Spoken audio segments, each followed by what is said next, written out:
प्यारे बच्चों, स्वागत है आपका आज की इस ऑनलाइन क्लास में। आज हम गुट निरपेक्षता के बारे में जानेंगे। मैं Arun Kumar, assistant professor political science, PG college Joshimath, आपका आज की इस ऑनलाइन क्लास में स्वागत करता हूँ। तो आइए जानते हैं गुट निरपेक्षता को। प्यारे बच्चों, आप सभी जानते हैं कि द्वितीय विश्व युद्ध के बाद जो पूरा विश्व था वो दो शक्ति गुटों में विभाजित हो गया था, जिसमें एक ओर संयुक्त राज्य अमेरिका और दूसरी ओर सोवियत संघ एक गुट का नेतृत्व कर रहा था। इस प्रकार से पूरा विश्व जो था दो ध्रुवीय रूप में परिवर्तित हो गया था और इन दोनों शक्ति गुटों से पृथक रहने की जो नीति थी वही नीति गुट निरपेक्षता के नाम से जानी गई। गुट निरपेक्ष आंदोलन की जो उत्पत्ति है उसका कारण कोई संयोग नहीं था, बल्कि यह एक पूर्ण नियोजित एक विचारधारा थी, जिसने मुख्य रूप से जो नवोदित राष्ट्र थे जिन्हें अभी अभी स्वतंत्रता प्राप्त हुई थी उनके हितों की रक्षा करना और युद्ध की संभावनाओं को समाप्त करना था। गुट निरपेक्ष अवधारणा के पीछे मूल उद्देश्य यह था कि साम्राज्यवाद और उपनिवेशवाद को समाप्त किया जाए, और जो ये साम्राज्यवादी और उपनिवेश का दंश झेलने वाले देश थे इन्हें शक्तिशाली गुटों से अलग रह करके इनकी स्वतंत्रता को बनाए रखे जाए और इसके माध्यम से इनको अपने विकास के अवसर प्रदान किए जाएं। अगर हम बात करें 1961 के बारे में, तो जो गुट निरपेक्ष आंदोलन था इसका जो पहला सम्मेलन था 1961 में हुआ, बेलग्रेड में हुआ, और इस सम्मेलन में जो प्रारंभिक सदस्य थे उसकी संख्या मात्र 25 थी।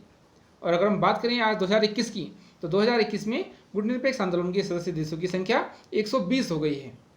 कुछ पुस्तकों में आपको ये 118 लिखा मिलेगा, लेकिन हम वर्तमान की बात कर रहे हैं 2021 की। इस समय 2021 में 120 सदस्य गुट निरपेक्ष आंदोलन के सदस्य हैं। गुट निरपेक्षतावाद यह एक विचारधारा है और इसके अंतर्गत शक्ति गुटों से पृथक रहने की नीति को अपनाया गया है। और ये गुट निरपेक्षता मुख्य रूप से एशिया में नवजागरण की एक विशेषता भी थी। 1947 के बाद स्वतंत्र होने के बाद भारत या 1948 में श्रीलंका, 1949 में चीनी क्रांति, इन सभी के पश्चात पूरे विश्व ने गुट निरपेक्ष आंदोलन को अपनाया। अगर हम बात करें इसके संस्थापकों में, तो इसमें भारत के प्रधानमंत्री पंडित जवाहरलाल नेहरू, मिस्र के राष्ट्रपति कर्नल नासिर और यूगोस्लाविया के जो राष्ट्रपति थे मार्शल टीटो, इन्होंने गुट निरपेक्ष आंदोलन को तीसरी शक्ति के रूप में उभारा और इसको एक आंदोलन का रूप दिया। इसमें सुकर्णों का नाम भी लिया जाता है मुख्य रूप से। वस्तुतः जो शीत युद्ध था उसके राजनीतिक ध्रुवीकरण ने गुट निरपेक्षता की समझ को उदार बनाने के लिए एक उत्प्रेरक का कार्य किया, और गुट निरपेक्षता जो थी वो एक शक्ति गुटों से पृथक रहने की निषेधात्मक ध्वनि के रूप में उत्पन्न हुई। गुट निरपेक्षता को आज हम प्रतिबद्धता, असंप्रक्तता, तटस्थता, तटस्थतावाद, सकारात्मक तटस्थता, सकारात्मक तटस्थतावाद, गतिशील तटस्थता, स्वतंत्र और सक्रिय नीति और शांतिपूर्ण सह अस्तित्व की नीति के नाम से भी जानते हैं। अगर हम बात करें जॉर्ज श्वार्ज़नबर्गर की, तो उन्होंने जो गुट निरपेक्षता है इसको 6 भागों में इसकी व्याख्या की है। गुट निरपेक्षता को हम अलगाववाद, अप्रतिबद्धतावाद, तटस्थता, तटस्थीकरण, एक पक्षवाद और असंलग्नता की नीति के नाम से भी जानते हैं। प्यारे बच्चों, जो गुट निरपेक्ष आंदोलन के कर्णधार थे उसमें मुख्य रूप से 3 व्यक्तियों का ही नाम लिया जाता है, नेहरू, नासिर, टीटो। लेकिन इसमें सुकर्णों का भी बहुत महत्वपूर्ण योगदान था, और घाना के जो व्यक्ति थे क्वामे नक्रुमा, ये 5वें व्यक्ति थे जिन्होंने इसको और महत्वपूर्ण रूप से स्वीकार किया।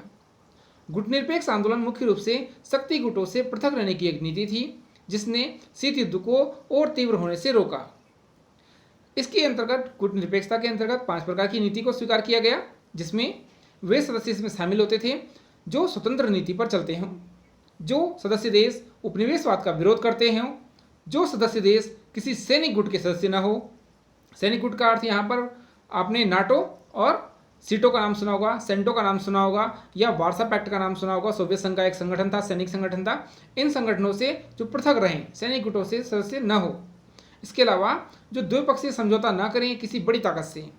बड़ी ताकत का अर्थ यहाँ संयुक्त राज्य अमेरिका और सोवियत संघ है। इसके अलावा जो गुट निरपेक्ष आंदोलन है इसका सदस्य वही देश बन सकता था जो अपने देश को या अपने क्षेत्र को या अपने नज़दीकी क्षेत्र के जो टापू हैं, समुद्री क्षेत्र है, उसे सैनिक अड्डा बनने की इजाज़त न दी। आइए गुट निरपेक्षता के कुछ महत्वपूर्ण कारकों को जान लेते हैं जिसके कारण गुट निरपेक्षता का अभ्युदय हुआ या इसका जन्म हुआ। पहला कारण था मनोवैज्ञानिक व्यवस्था। इसके अंतर्गत शक्ति गुटों से पृथक रहने की जो नीति थी उसको हम मनोवैज्ञानिक व्यवस्था के नाम से जानते हैं, अर्थात ना तो संयुक्त राज्य अमेरिका के पक्ष में रहना, ना ही सोवियत संघ के पक्ष में रह करके युद्ध करना। दूसरा कारण था इसका गुट निरपेक्ष आंदोलन के जन्म का, वो था शीत युद्ध। आप सभी जानते हैं द्वितीय विश्व युद्ध के पश्चात संयुक्त राज्य अमेरिका और सोवियत संघ इन दोनों के मध्य जो मतभेद उत्पन्न हुए, जो वैचारिक युद्ध हुआ, उसे शीत युद्ध के नाम से जाना गया। और इससे दूर रहने के लिए, इसे क्योंकि विकास अवरुद्ध हो रहा था, इससे अपना विकास को बनाए रखने के लिए गुट निरपेक्षता को बढ़ावा दिया गया। इसके उदय का एक और कारण था सैनिक गुटों से पृथक रहना।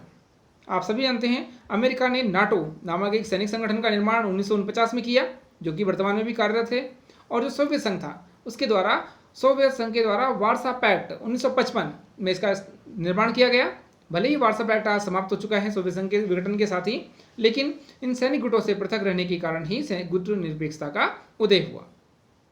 एक और कारण था गुट निरपेक्ष आंदोलन के जन्म का, वो था अपने पृथक और विशिष्ट वैचारिक स्वरूप को अक्षुण्ण बनाए रखना, उसको अखंडित बनाए रखना, ताकि कोई अन्य देश उसमें हस्तक्षेप न कर सके।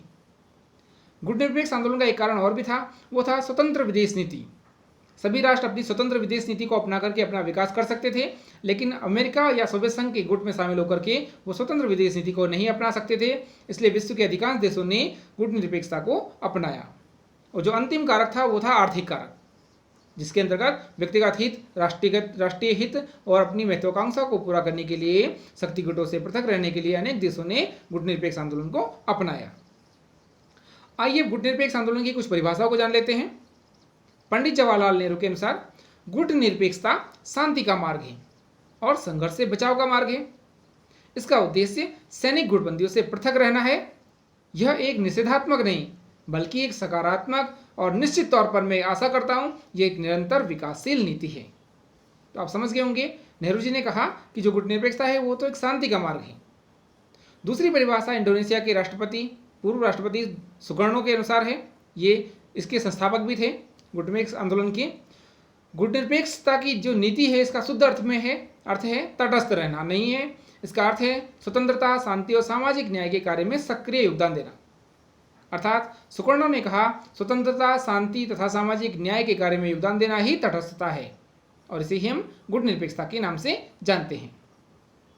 जॉर्ज लिस्का के अनुसार मेरे विचार में गुट निरपेक्षता की नीति का सार है कि किसी भी राजनीतिक या सैनिक गुट में सम्मिलित होने की अस्वीकृति व्यक्त करना, अर्थात शामिल न होना। इन परिभाषाओं से आप समझ गए होंगे कि जो दोनों महाशक्तियां थी, सोवियत संघ और संयुक्त राज्य अमेरिका, इन दोनों शक्ति गुटों से दूरी बनाए रखने का नाम ही गुट निरपेक्षता कहलाता है। गुट निरपेक्ष जो आंदोलन है, इसके कुछ समन्वय ब्यूरो भी हैं, शिखर सम्मेलन में भी है, जिसमें समय समय पर विदेश मंत्रियों के और जो मंत्री हैं, राष्ट्राध्यक्ष हैं, उनके सम्मेलन होते हैं। उनके बारे में जान लेते हैं। ये जो सम्मेलन है, ये मुख्य रूप से दो प्रकार के होते हैं। एक होता है गुट निरपेक्ष देशों के विदेश मंत्रियों का सम्मेलन, और दूसरा होता है समय समय पर शिखर सम्मेलन। जो गुट निरपेक्ष आंदोलन की 3 संस्थाओं का विकास हुआ है, वे संस्थाएं समन्वय ब्यूरो, विदेश मंत्रियों का सम्मेलन और शिखर सम्मेलन के नाम से जानी जाती हैं। ये 3 संस्थाएं ही पूरे गुट निरपेक्ष आंदोलन को संचालित करती हैं। 3 संस्थाएं आपको याद रहेंगी, समन्वय ब्यूरो, विदेश मंत्रियों का सम्मेलन और शिखर सम्मेलन। ये तीनों संस्थाएं ही गुट निरपेक्ष आंदोलन को शक्ति प्रदान करती हैं। तो आइए पहली संस्था के बारे में जान लेते हैं। पहली संस्था है समन्वय ब्यूरो। इसे गुट निरपेक्ष आंदोलन की कार्यकारी भुजा भी कहा जाता है, क्योंकि यही सब कुछ तैयार करती है। मीटिंग वगैरह या शिखर सम्मेलन किस प्रकार से होगा, कहाँ होगा, अंतर्राष्ट्रीय मंचों पर किन किन मुद्दों को उठाया जाएगा, ये सारा कार्य जो कोऑर्डिनेशन समिति होती है या ब्यूरो होता है आपका, यही इसको संपन्न करता है। इस ब्यूरो में पहले 17 सदस्यों को सर्वसम्मति से मनोनीत किया जाता था, नामजद किया जाता था या चुना जाता था। नई दिल्ली का एक शिखर सम्मेलन हुआ 1983 में, जिसमें इसकी संख्या 17 से बढ़ा करके 66 कर दी गई है। पहले इन्हें मनोनीत किया जाता था, लेकिन वर्तमान में क्योंकि गुट निरपेक्ष आंदोलन की जो सदस्य संख्या 120 हो चुकी है, इसलिए अब इनका निर्वाचन किया जाता है। समन्वय ब्यूरो के 66 सदस्यों का निर्वाचन किया जाता है, इनका मनोनयन अब नहीं किया जाता। दूसरा है मंत्रिस्तरीय सम्मेलन। इस सम्मेलन में गुट निरपेक्ष देशों के सभी विदेश मंत्री भाग लेते हैं। जिन स्थानों पर यह गुट निरपेक्ष सम्मेलन आयोजित किया जाता है, वहां पर मुख्य रूप से इनके सदस्य देश आवेदन करते हैं तथा विभिन्न कार्यों की सूची को तैयार करते हैं।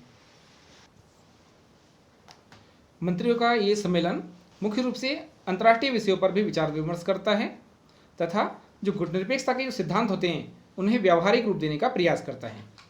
ये सम्मेलन समय समय पर होते हैं और प्रायः ये जो सम्मेलन होते हैं, ये 3 वर्ष में एक बार होते हैं। गुट निरपेक्ष आंदोलन के जो शिखर सम्मेलन है, उसके बारे में जान लेते हैं। शिखर सम्मेलन गुटनिरपेक्ष आंदोलन का एक सबसे बड़ा अधिवेशन है, आप सभी जानते हैं। इनका पहला सम्मेलन 1961 में हुआ था बेलग्रेड में।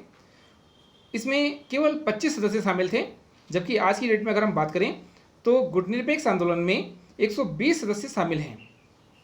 यह सम्मेलन प्रति 3 वर्ष के बाद आयोजित होता है, जिसमें गुटनिरपेक्ष देशों के जो मुखिया होते हैं या शासनाध्यक्ष होते हैं या राष्ट्र प्रमुख होते हैं वो इसमें भाग लेते हैं। इसके अलावा इसके 4 सदस्य होते हैं जो पूर्णकालिक होते हैं, जिसमें एक पूर्ण सदस्य, एक पर्यवेक्षक सदस्य, एक पर्यवेक्षक गैर राज्य सदस्य और एक अतिथि के रूप में इसमें शामिल होते हैं। प्यारे बच्चों, आइए इसके कुछ शिखर सम्मेलनों के बारे में जान लेते हैं। जो गुटनिरपेक्ष आंदोलन था, इसका पहला शिखर सम्मेलन बेलग्रेड में हुआ। ये यूगोस्लाविया में स्थित है 1961 में, और इसके सदस्य देशों की संख्या थी 25। दूसरा सम्मेलन काहिरा में हुआ। काहिरा मिस्र में स्थित है। ये 1964 में हुआ और इसके सदस्य देशों की संख्या थी 47। तीसरा सम्मेलन लुसाका में हुआ 1970 में और इसमें 54 सदस्य शामिल थे। चौथा सम्मेलन अल्जीयर्स में हुआ 1973 में, इसमें 75 सदस्य देश शामिल थे। पांचवा सम्मेलन कोलंबो में हुआ 1976 में, जिसमें 88 सदस्य देश। छठा सम्मेलन हवाना में हुआ 1979 में, जिसमें 94 देश। सातवां शिखर सम्मेलन नई दिल्ली में हुआ, भारत में हुआ 1983 में, जिसमें 101 देश। आठवां शिखर सम्मेलन हरारे जिम्बाब्वे में हुआ 1986 में, जिसमें 101 देश ही शामिल हुए। नौवां शिखर सम्मेलन फिर से बेलग्रेड में हुआ 1989 में, जिसमें 102 देश। 10वां शिखर सम्मेलन जकार्ता में 1992 में आयोजित हुआ, जिसमें 108 देश। 11वां शिखर सम्मेलन कार्टाजेना कोलंबिया में आयोजित हुआ 1995 में, जिसमें 108 देश। 12वां शिखर सम्मेलन डरबन दक्षिण अफ्रीका में आयोजित हुआ 1998 में, जिसमें 113 देश। 13वां शिखर सम्मेलन कुआलालंपुर मलेशिया में आयोजित किया गया 2003 में, जिसमें 116 देश। 14वां शिखर सम्मेलन हवाना में आयोजित किया गया क्यूबा में 2006 में, जिसमें 118 देश। 15वां शिखर सम्मेलन शर्म अल शेख मिस्र में हुआ 2009 में, जिसमें 118 देश शामिल थे। 16वां शिखर सम्मेलन तेहरान में 2012 में आयोजित हुआ, जिसमें इसकी सदस्य संख्या बढ़कर 120 हो गई है। 17वां शिखर सम्मेलन कराकस वेनेजुएला में 2016 में आयोजित किया गया, जिसमें इसकी सदस्य संख्या 120 थी। 18वां शिखर सम्मेलन अजरबैजान 2019 में हुआ, जिसमें भी इसकी सदस्य संख्या 120 ही थी।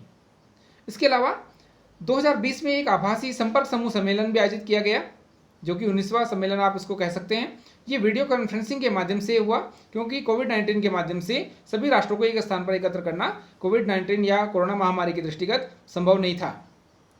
तो इस प्रकार से आप समझ सकते हैं कि जो पहला शिखर सम्मेलन था उसमें 25 सदस्य देश शामिल थे और 1961 में इसकी स्थापना हुई थी, और वर्तमान में 2021 में इसकी सदस्य संख्या 25 से बढ़कर 120 हो चुकी है, और लगभग प्रति 3 वर्ष के अंतराल पर इसके शिखर सम्मेलन आयोजित किए जाते हैं।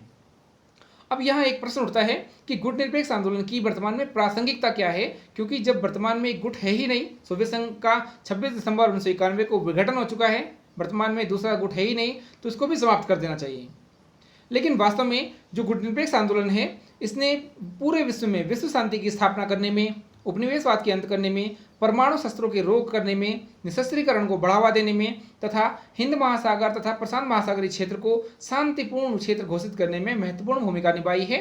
इसके अलावा पूरे विश्व में सामाजिक, आर्थिक, राजनीतिक, नैतिक विकास को बढ़ावा देने में सफलता हासिल की है, जिसके कारण इसे समाप्त करना औचित्यहीन प्रतीत होता है। और इसके साथ ही गुटनिरपेक्ष आंदोलन की आज भी प्रासंगिकता बनी हुई है। जिस प्रकार से संयुक्त राष्ट्र संघ में वर्तमान में 193 सदस्य हैं, संभवतः आने वाले समय में सभी राष्ट्र गुटनिरपेक्ष आंदोलन में शामिल होंगे और ये आंदोलन पुनः एक विश्व का वैश्विक आंदोलन बनकर के विश्व का सबसे बड़ा संगठन के रूप में बनकर के विश्व को विकास की ओर अग्रसर करेगा। तो प्यारे बच्चों, आज के लिए इतना ही। आशा है आपको ये वीडियो लाभदायक सिद्ध होगा आपके लिए। अगर आपको पसंद आए तो इसे लाइक, शेयर और सब्सक्राइब जरूर कीजिएगा। आज के लिए इतना ही। नमस्कार।